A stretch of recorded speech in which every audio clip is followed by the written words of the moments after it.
Hey everyone, my team and I just summited Mount Everest, so I'm going to put the entire descent into one video from going down from the summits all the way to Camp 4 and even the Khumbu Icefall, so yeah, enjoy. Mount Everest.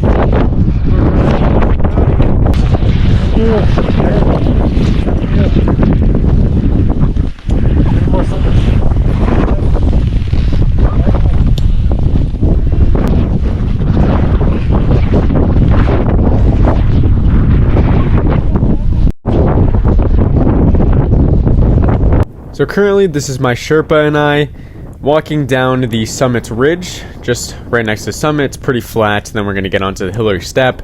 This guy was flying. If you saw the summit day video, this guy, I don't know what it was, but he just wanted to really get down from the mountain, which is understandable because you never know when the weather's going to turn. What I didn't include in the summit day video, I think, is this little weather station. Obviously, I don't think it's working, but it's kind of cool to see walk by.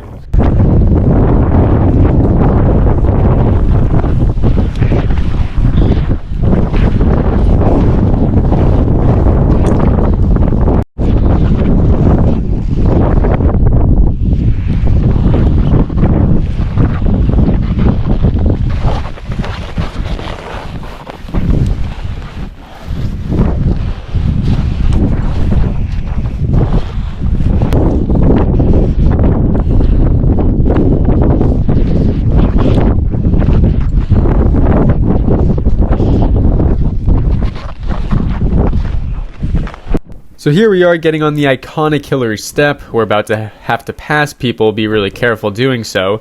My Sherpa just started clipping my carabiner for me. I'm not really going to complain. I don't know why we needed to go down that fast. I didn't want to get too tired, but hey, you know, I was rolling with it.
So here we are getting on the southeast ridge, making good progress. Look at my man, he's flying. Like I said, he's a speed demon, doesn't need any further explanation. But it's all good to get down quickly, but I was getting exhausted. So the way down was definitely more tiring for me than the way up. But sometimes climbing mountains just be like that, so can't really complain about it. You just got to get down before the weather changes.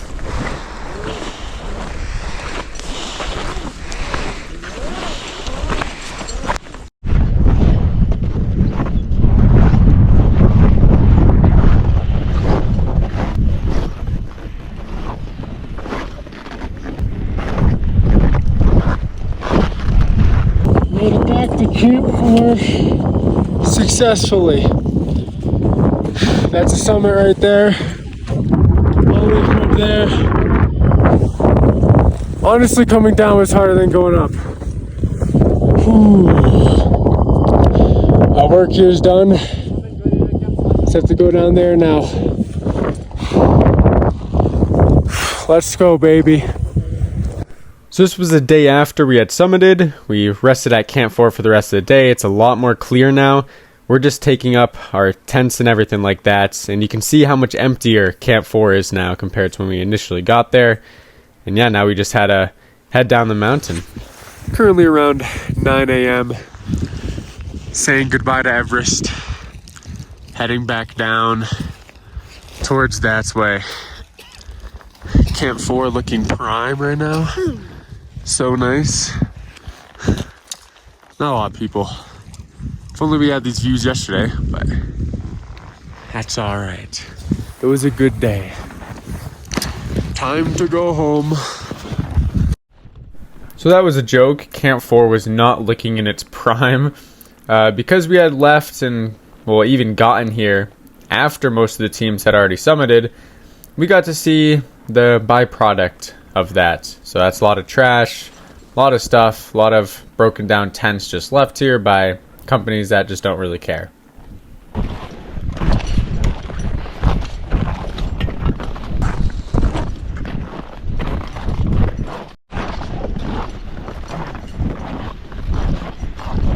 So exiting out of Camp 4, you have this little pathway, which is kind of nice actually, just going across this slope. Once you get to the end of this, you'll get to the Geneva Spur, but it was pretty tame right here. Didn't have to worry about falling or really clipping in too much.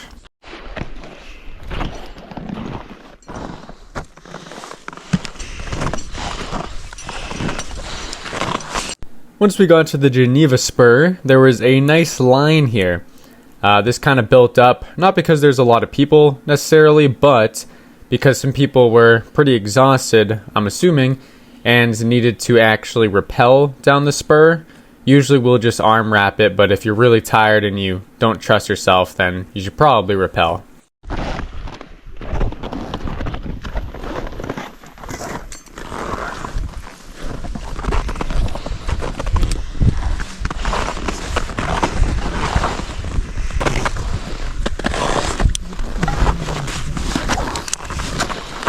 So this, the Geneva Spur, and then a part lower called the Yellow Band, is really only the steep, rocky, I guess, technical parts of the section between Camp 3 and 4.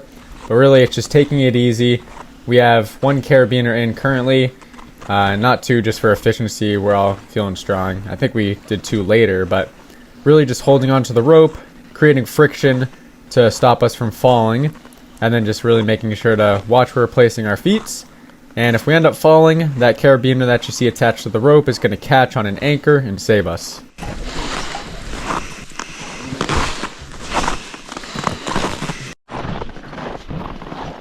So after we got off the spur, we were going to pass Lhotse High Camp soon. But from here, it's kind of smooth sailing. We'll have the yellow bands coming up, but it's mostly just pretty steep slopage. But as long as you're, staying in control, you'll be fine. There's Lhotse right there. There's the high camp for it. Look at that high camp. That is one sketchy high camp right there. But yeah, we just had to make it down. We had probably a few hours ahead of us. Yeah.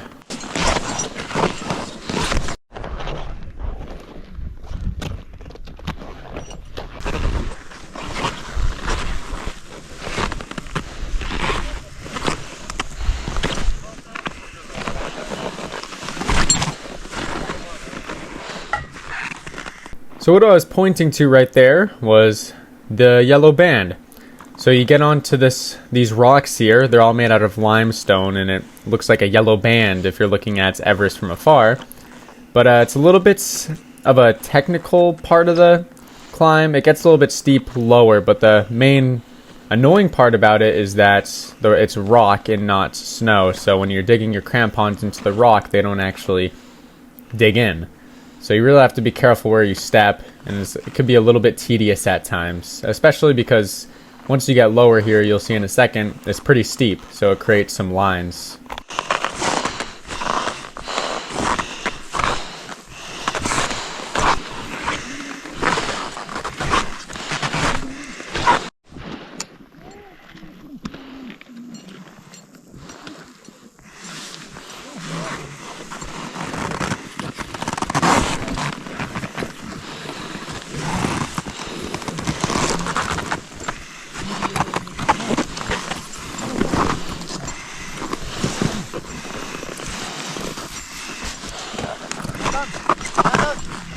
Hello.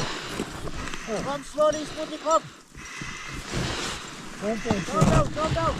So while I was on this steep part of the yellow band, some random dude started coming down on the rope that people are supposed to take up. So I'm on the down rope, and and this guy starts coming looking back at this footage is crazy to me that he did this.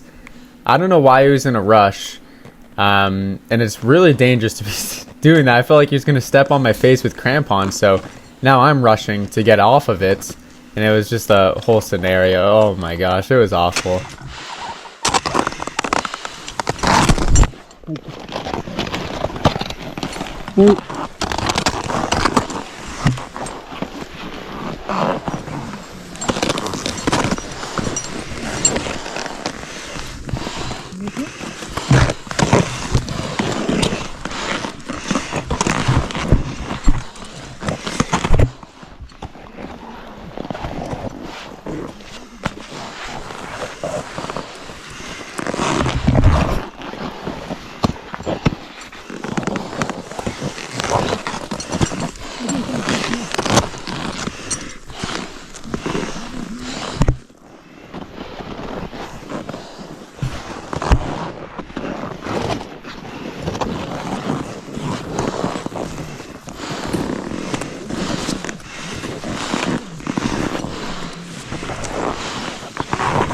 So as you can hear, I'm pretty out of breath after that whole incident.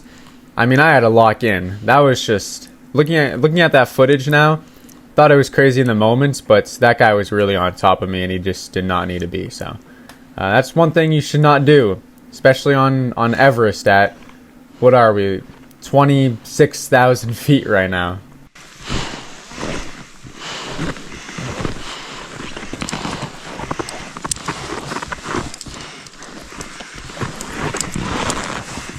Can make it lumber here.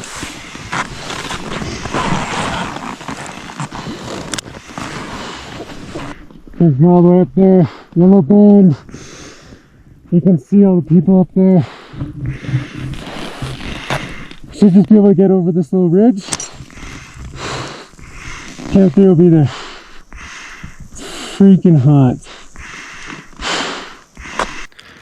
Currently chilling on this break spot. It's right above Camp 3. Camp 3's kind of over this thing right here. And Camp 2 is down there. That's where we're trying to get for today.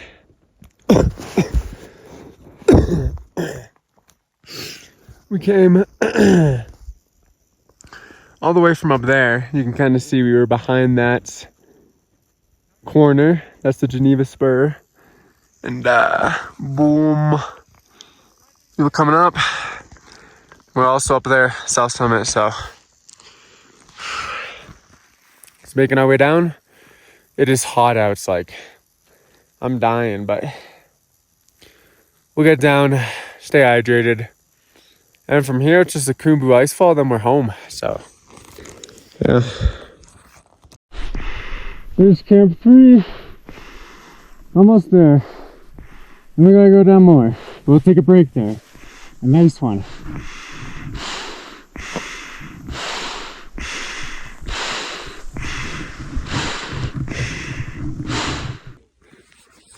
Alright, heading down, Camp 3. Oh, see you later. Last high camp. We're hopping off the O's. Too hot in those. Yeah, I think I get a little bit more trashed up here. Yikes. But not as bad as 4. Anyways, got some coverage from the sun. Heading down now. Last steep part. Besides where you might find the Khumbu. So yeah, here we go.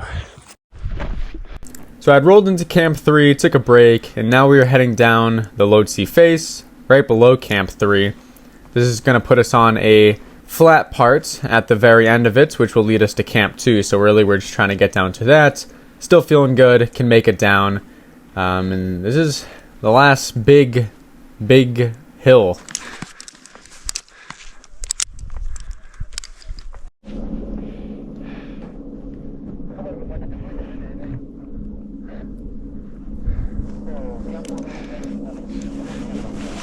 So the past few days have been really sunny out, and the Lhotse face had melted quite a bit. You can see a lot of exposed ice and rock, which makes it a lot more dangerous because there is chance of either snowfall, icefall, or rockfall.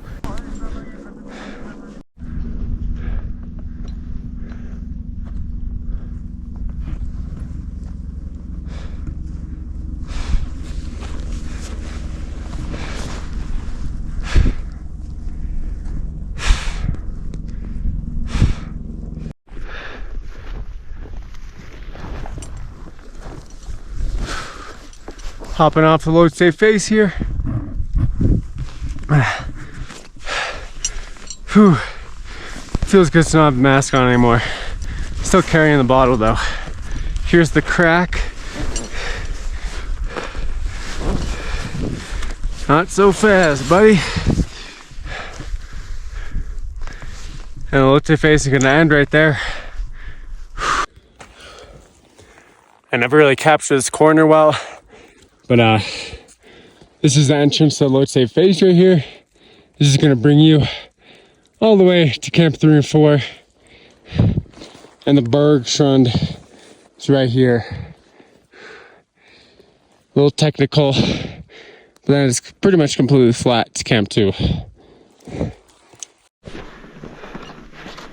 So I hopped on this said Bergstrand, which starts off with this nice little steep wall. It used to be a lot more vertical and a lot more icier, but like I said, a lot of this has melted and it's much more deformed now.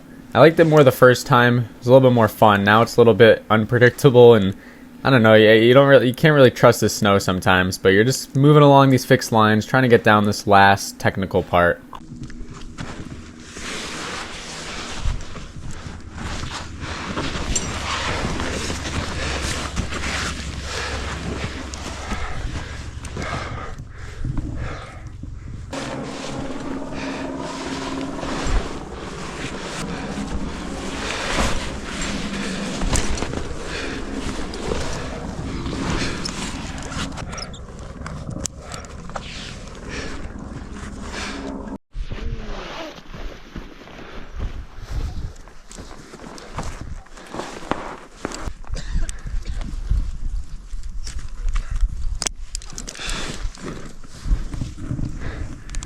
Dude's using oxygen, what a tourist. I didn't use it the entire time.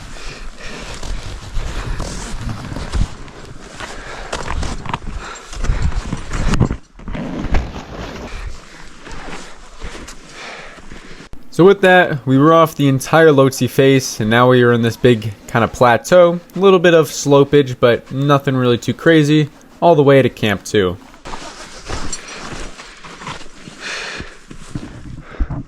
No more steep. Alright, almost at Camp 2, just flat from here on out. Came all the way from up there. Crazy to believe. But we did it. Be back soon. My feet are blistered. That's alright. Only a little bit more to go.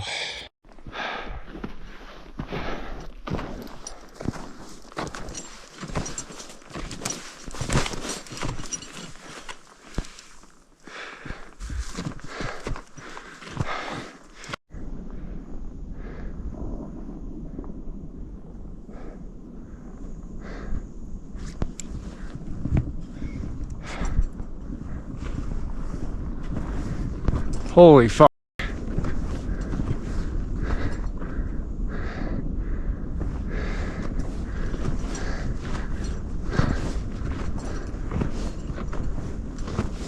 Sheesh!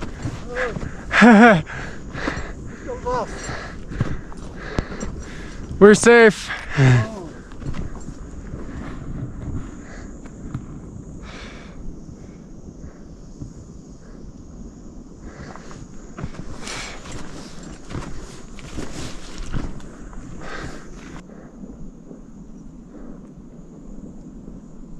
Wow, it's still coming down.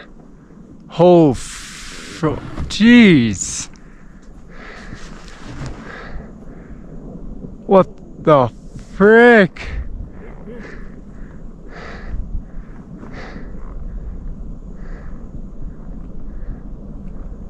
So we're currently witnessing the biggest avalanche I've seen right off of Nuptse right now, which is the peak right next to Lhotse. And it actually fell right on the route that you would usually go to climb up Nuptse, which that would definitely kill you, the scale of that one. But luckily, we're far out of it. No way that would reach us here. Here we are, back in Camp 2. the second best camp besides base camp. I mean, look at this thing. I'm struggling. But we did it. Now let's gotta go through the Khumbu. I already said that. Anyways, I just have to get to those red tents. So we made it back to Camp 2 successfully, and we got some food, and we're going to spend the night here, and then tomorrow we're going to head all the way to Camp 1 and through the Khumbu Icefall back to base camp. Time to head out of here.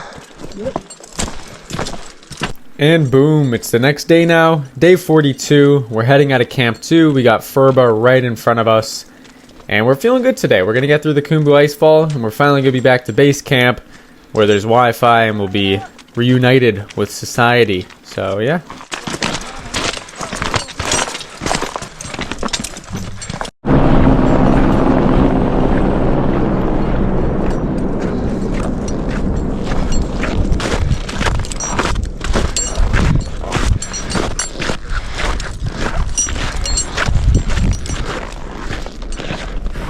So leaving Camp 2, you have the Western Cwm, which is this very flat section of the climb. You really want to go here during the morning time, because once it gets hot, all the sun will reflect off the snow off of you, and you will burn up.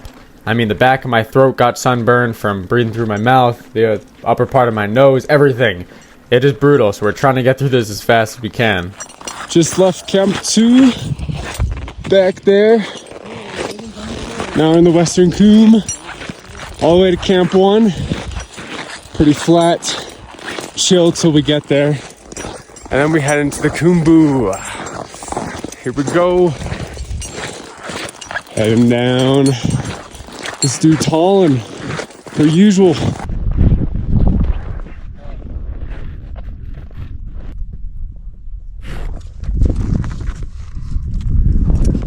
Once you get closer to Camp 1, there's a few crevasses that you have to cross and these giant snow bridges. No ladders or anything yet. You just gotta clip into these ropes and step up on these little snow bridges. We usually only go one person at a time because there's always the worry that if there's too many people on one of these, it'll collapse.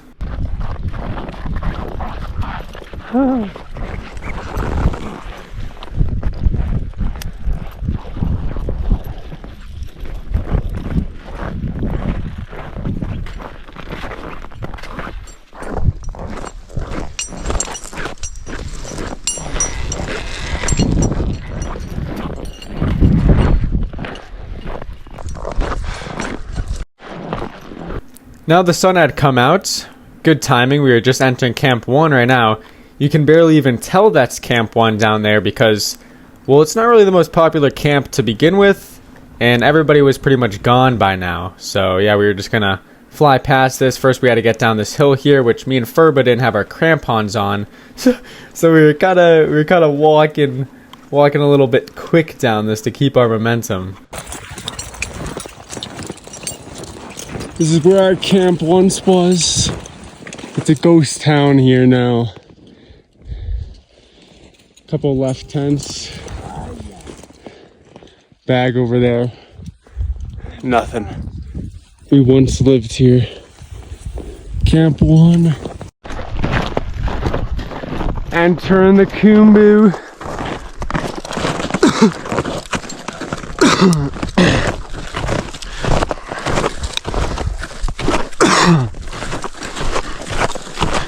So now we are entering the Khumbu Icefall. This is our fourth and final time. We just had to make it through it one more time, and we are finally done with it.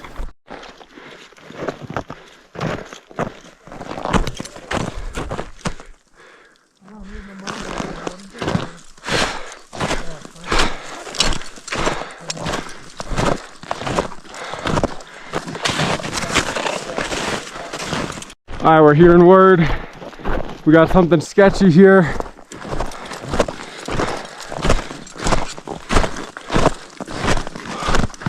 Wow. Indeed sketch. Holy f.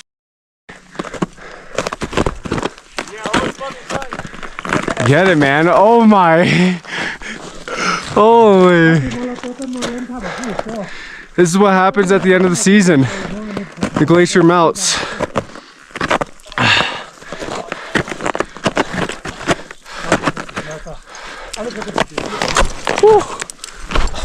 Ah, skibidi-toad!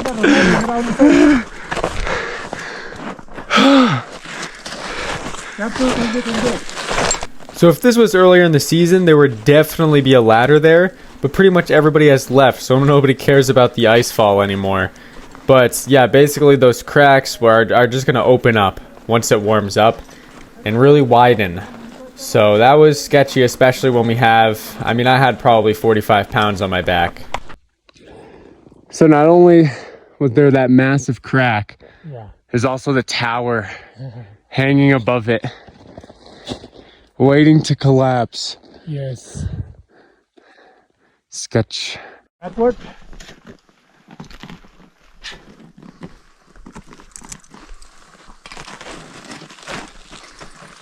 So here we have our first ladder, which wasn't actually a crevasse ladder, but instead just this one that slanted upwards just to get down from this little shootouts you have here.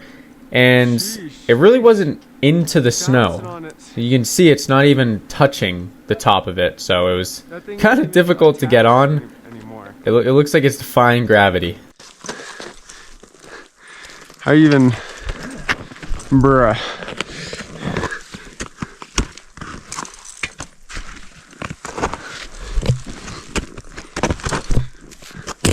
Ugh.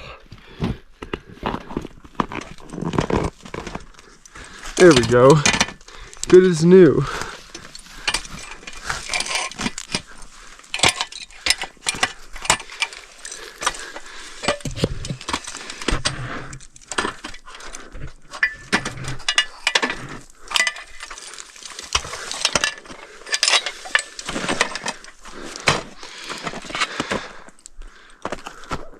He left me. Got some ladders. Got the steep part. Pretty sketchy. And you have one ladder right there, and one over there. The ice fall is destroyed.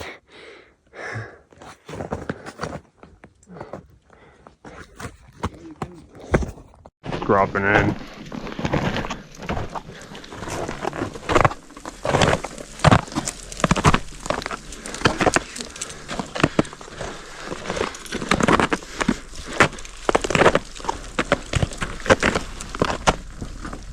Hey, give me that.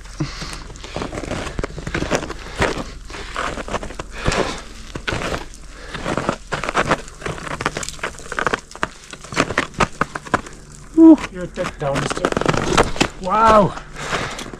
Catch that on video.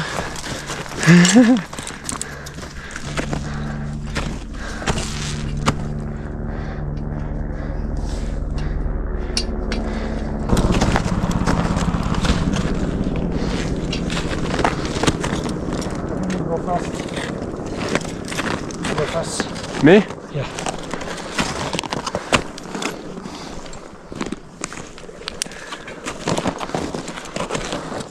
Hold it down, Furba.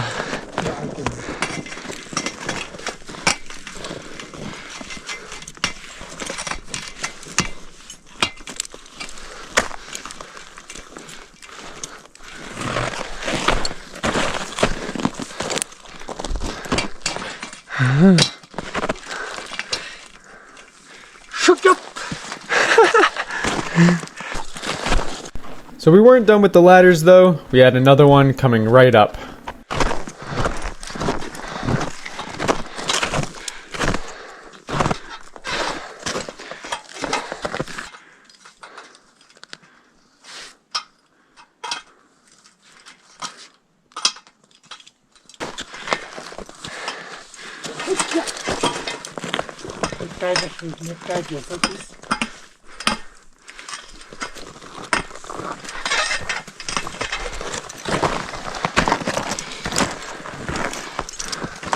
Two ladders down, huge. currently at the big walled section where you have to rappel down. Making our way through here. We've spotted base camp. Boom. Pretty far down there still. So this vertical wall here is the biggest bottleneck in the ice fall this year, but luckily we're at the end of the season, so there's really nobody here. Here I am rigging my figure 8 belay.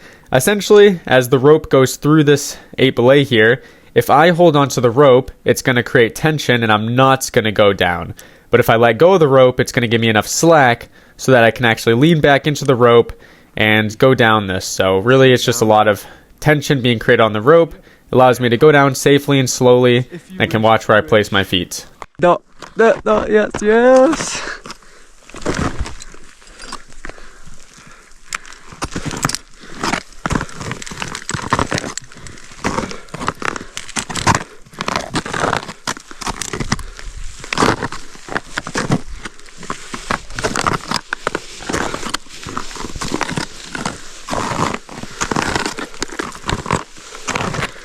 Bit of a crack here.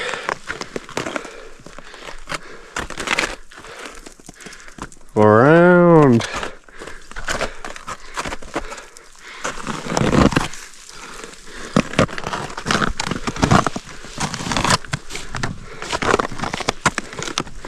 Yeesh.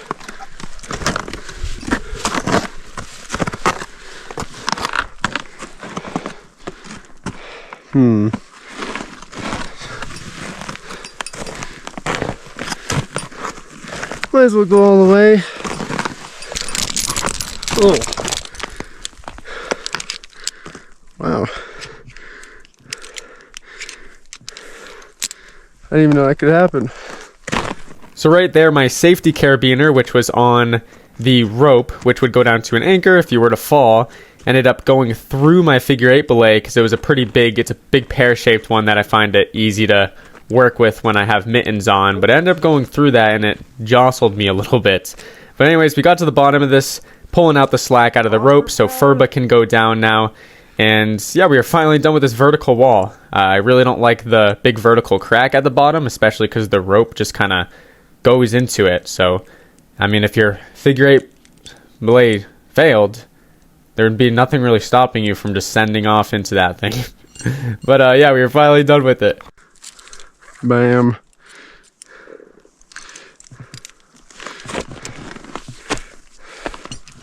Solid.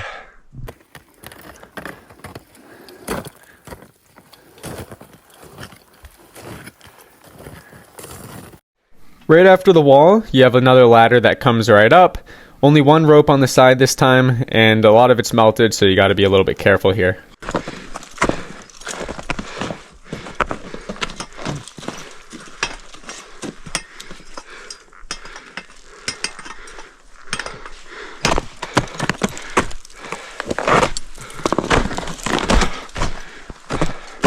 Now the sun was out completely, and we're really starting to feel that sun. When you have all this white reflecting the sun, then it gets pretty hot. But a lot of the rest of the ice fall is just traversing over these giants. I guess, I don't know what you call them. It's just a big jumbled mess of ice that you're traversing over. So you really have to be careful where you step. There's going to be some cracks, going to be some more ladders coming up, but I really like this view that's coming up here. The whole ice fall is just completely crumbled in this little zone here, which is really awesome. It is really beautiful. It's one of the most dangerous parts of the climb, of course, but I never felt like I was too in fear. But I guess you never really know what would happen because, well, the way people die in the ice fall is sudden because a giant cornice just breaks off or anything like that. But yeah, it was really awesome. I definitely want to get out, though.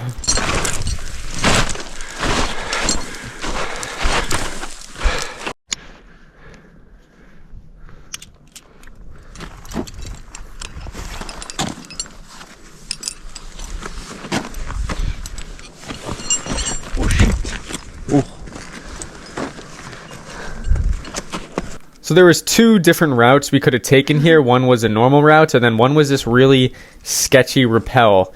I thought I was going to be done with these, but there ended up being another one that I was going to have to figure 8 belay. Furba went first, and he said the S word while he was going down it, so I was assuming it was going to be sketchy. So maybe the rope was old or tight or something like that. But I decided to go with him. Why not get the extra practice in? We were feeling good, so why not? We're just going to get after this wall here. And then we were at the football field next. Garrett, what's he got me into?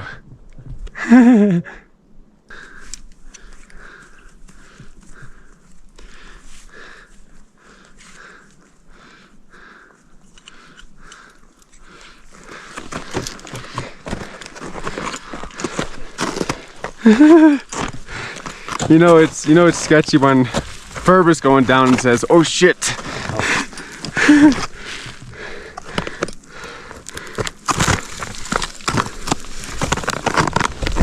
Ooh.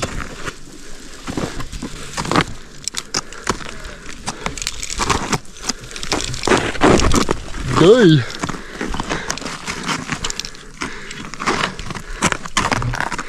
That was fun.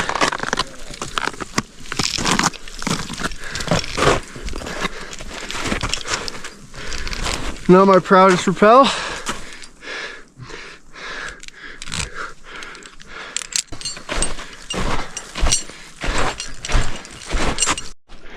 New ladder. Whew.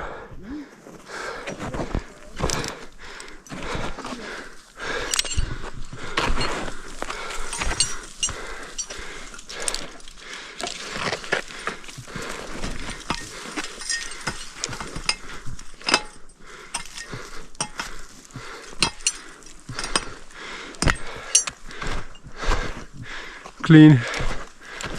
Take the leap of faith. I believe in you, Furba.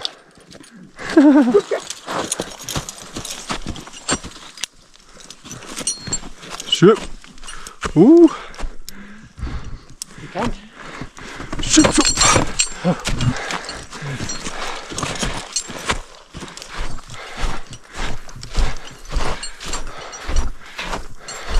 Now we're at this small little section here that has just a few exposed cracks. Nothing really too big. Went over that big one that we had just jumped over, but honestly there's nothing compared to that one way earlier on. That thing was crazy. But yeah, I was just trying to get over these, and we were at the point where it was getting a little bit more flat. We weren't getting as much elevation decrease, which is very nice.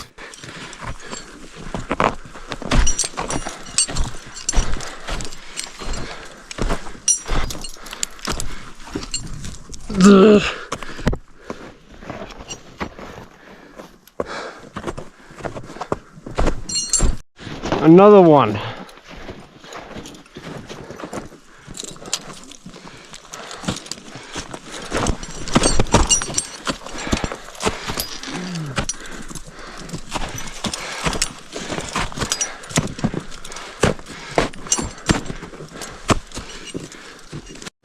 Furba going in.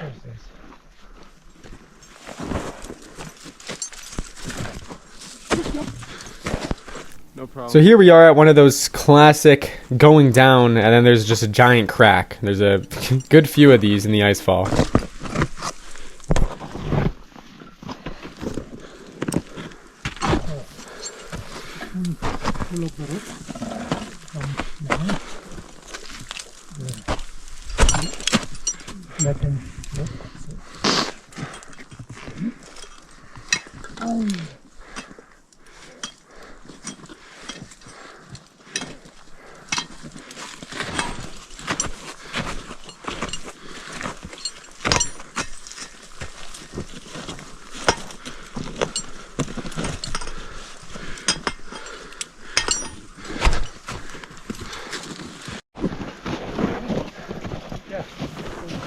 So I remember this slope from last time, but you just arm wrap down this, but you can see after you get down this, it really looks like it starts to flatten out a bit. Basically the ice fall, you'll go down quite a bit of elevation gain, and then it's flat for a while, then you'll roll back into base camp. So the end was in sight, but at this point I was really tired. My hips, I don't know what it is about this pack. It's the Denali 100 pack, and I'm not gonna lie, I don't know if it's just my hips specifically, but it really doesn't sit well on them. So I'm probably gonna switch over, and yeah, my hips were just getting really rubbed up on. I have like permanent marks just from training with this pack. So a little bit of pain, but it never really did too much to me at all. But yeah, I was getting pretty exhausted here. A lot of weights. It was like, I think 22 kilos or something like that. And yeah, I was just trying to get out of here. And we were going fast. It was hurting a lot.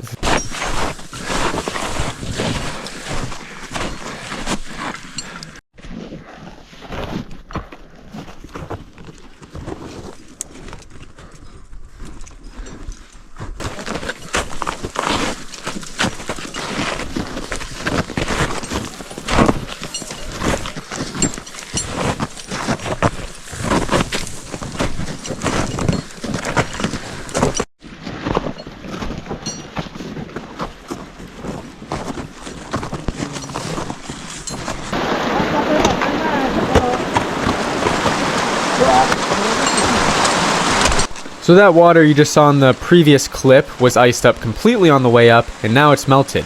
And so has practically the entire rest of the glacier, as you could tell from all those exposed cracks that had opened up much more than they were when we had gotten there. There's rock sediments everywhere closer to the bottom, and it literally created rivers. You'll see in a second, one of them gets really intense, and it made it pretty annoying to maneuver over, especially with crampons. But this is just because it's the end of the season. It's going to melt over a little bit. And yeah.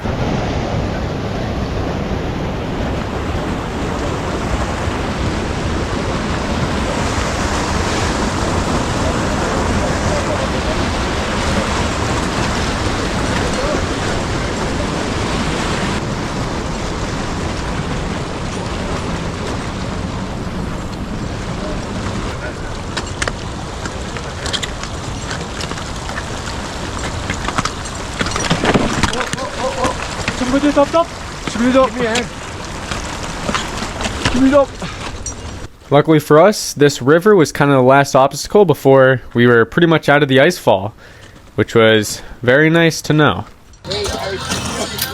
Made it out. And there's a party. It's not for us, but We're faster than the race. Yeah, well, ours too.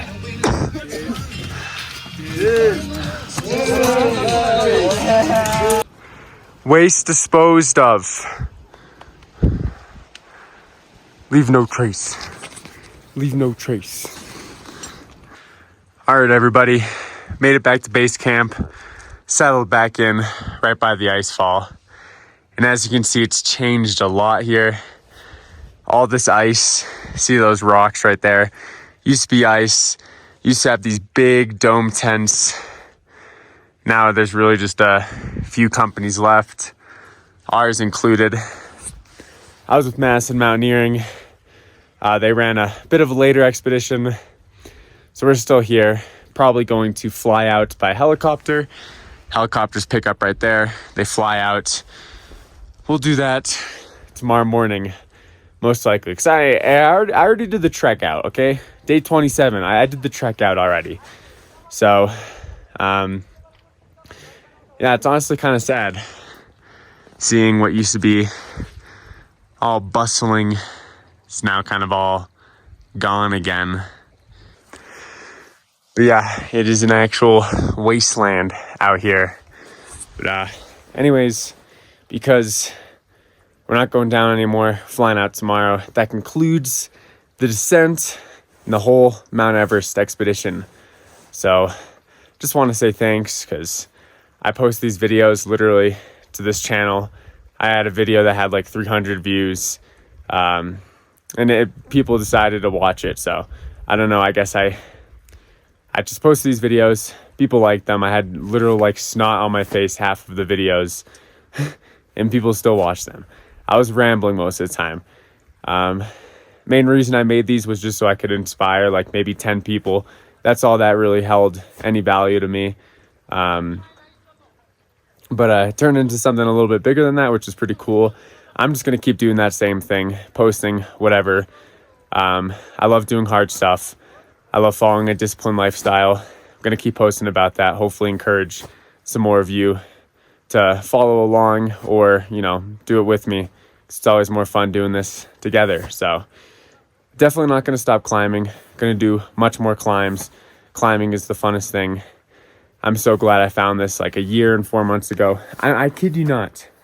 A year and 5 months ago, when I first started training for Mount Everest and I decided I wanted to do this, I could not run more than a mile, like at a 12-minute pace.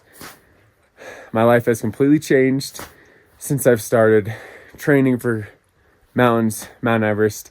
You know, the summit was awesome and being up there was awesome, and I definitely did get emotional at some point, but you know, when I really look back at how much my life has changed, you know, the direction I took it ever since I started this, just being a Minecraft YouTuber, sitting in my room all day long.